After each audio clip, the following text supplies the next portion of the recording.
man. Apparently, Jack Catterall gets the victory. Oh, I mean, excuse me, not Jack Catterall, but Arnold Barboza gets the victory over Jack Catterall, which they was fighting in Manchester, I believe.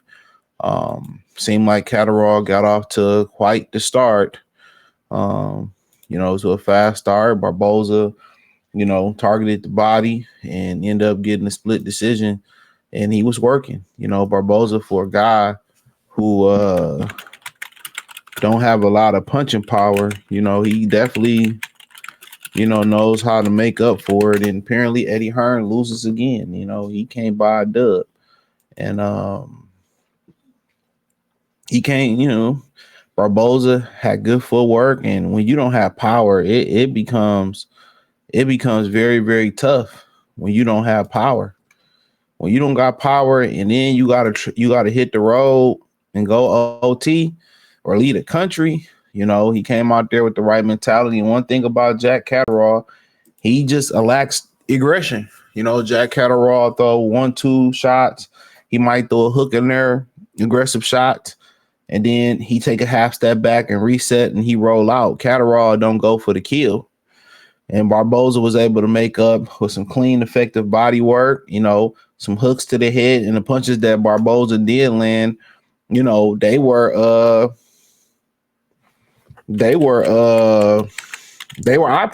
catching. And Catterall sat back, he sniped, but Catterall, just in my opinion, you know what I'm saying, Catterall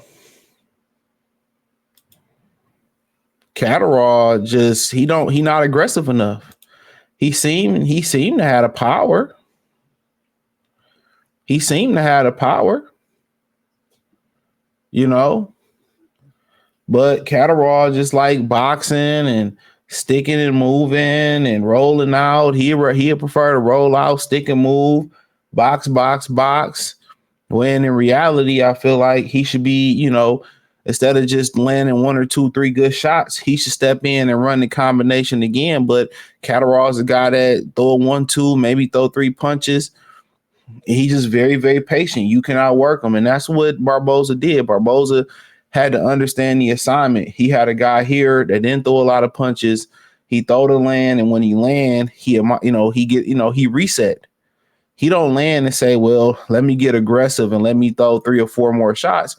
No. What Barboza, knew what he had to do coming in, he had to outwork him.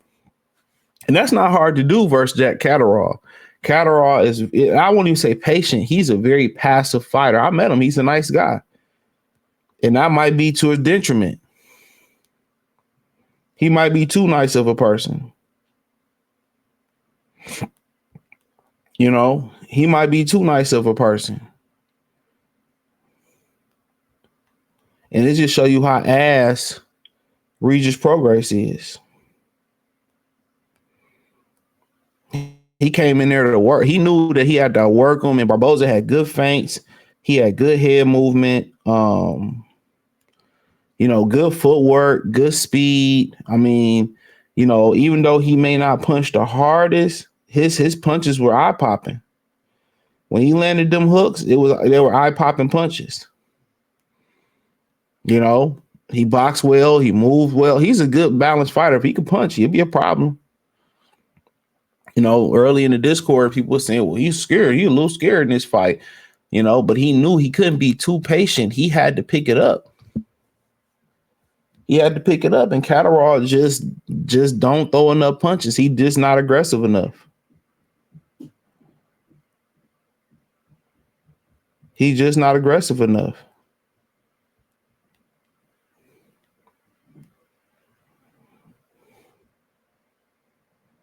He's just not aggressive enough. Too passive.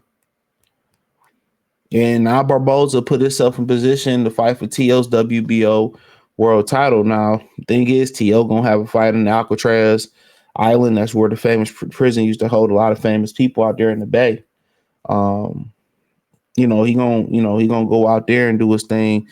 And then he got mandated to fight this, but obviously the plan in Turkey is for him to go up and fight Jerome Boots Ennis if he went in April, and he's successful in April. So You know, so that's also something. That's also something. So for the most part, T.O. might, and T.O. said he wouldn't fight him because he was trash. Remember that? So T.O. said he didn't want to fight him, but Catterall fumbled this opportunity by being too passive. You know, he fumbled this opportunity. I guess, you know, that's who he is. He's a nice guy. He's a nice guy. He just, you know, he just need to be more. He got power. He got power. So I don't know if T.O., you know, probably gonna go up and fight Boots. And Catterall kind of got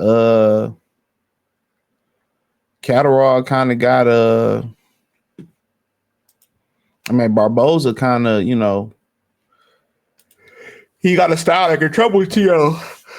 You know, he don't have the power, but it's a big win for Golden Boy. It's a big win for them. And, you know, ultimately, Barboza understood the assignment. He understood the assignment. He knows himself. I'm not powerful. I don't have a lot of punching power. I'm going on the road. I got to go to the body, slow this guy down. I know this guy passive. I got to outwork this guy. I got to land flashy punches. I got to throw punches. I got to, you know, use my footwork, use my head movement, you know, and pretty much he an all around solid fighter if we keeping it funky. He's an all around solid fighter.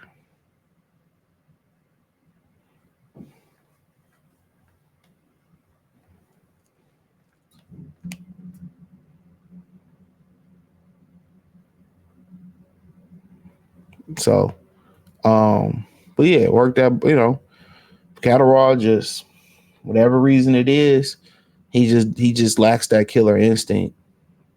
So that's the difference between being a world champion and him not being a world champion. Is the ability, even when he fought Josh Taylor in the first fight, not getting him the fuck up out of there after he dropped him. He dropped that. And then you beat him in the second fight, there's no world title on the line. You would think after that close call and those things that he would start to be like, you know what, just start being more aggressive. But this is who he is. He can't change that. And, you know, so, you know, Eddie Hearn, you know, just keep taking L's into 2025. The L's he was taking in 2024, shit, they rolled him over in 2025. You losing to Golden Boy, that's saying a lot. You losing to a Golden Boy fighter and Arnold Barboza, bro, like, for real? Dude, what is his knockout ratio? 33 years old with a 34 knockout ratio. 32 wins, 0 losses, 0 draws after the day, 11 knockouts. He is the interim champion, 11 knockouts. But he beat Jose Ramirez. Where the fuck I was at for that one? Damn, he outboxed Jose Ramirez? Was that on the Latino night card? I ain't watched that shit. I ain't gonna cap. Yep. Damn, he outboxed Jose Ramirez? Damn. That's wild. Beat Jose Pedraza, Antonio Moran, Alex Saucedos, Mike Alvarado. He had to be 100 years old, though. He beat Mike Reed out of D.C. Man, you know, Barboza putting together the hell of a resume, man. 5'9", 72-inch arms. You know, so shit, you know, man, I think he earned the right for a title. And he got a bad style for T.O.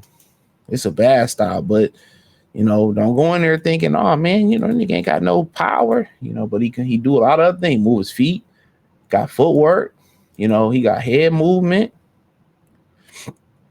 You know, he understand that he ain't got power, he understands self. You know, so shit, he understand himself. So yeah, that's wild, man. So good dub. Shout out to Arnold Barboza. Let me know what you girls and guys think. Thumbs up the video, share the video, subscribe to the channel. The subscribe button is the bell icon button. Hit all notifications, increase your chance of notifications. We go live or drop video financially. Want to support the channel? Cash App, $CJ Good 313. Venmo CJ Good 313. PayPal link description. Appreciate the love and support. Peace.